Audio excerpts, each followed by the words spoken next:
इधर से हम किधर जाएगा?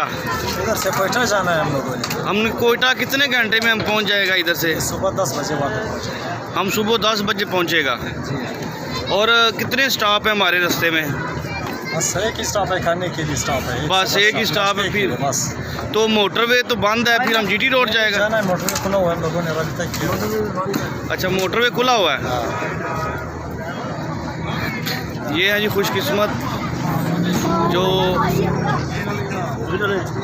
जा रहे हैं ज़ियारत के लिए, और इन खुशकिस्मतों में से मैं भी हूँ। और आप भी जा रहे हैं? और सैयद शबाद अली शाह साहब जो है सलार हैं हमारे, वो भी आ गए हैं।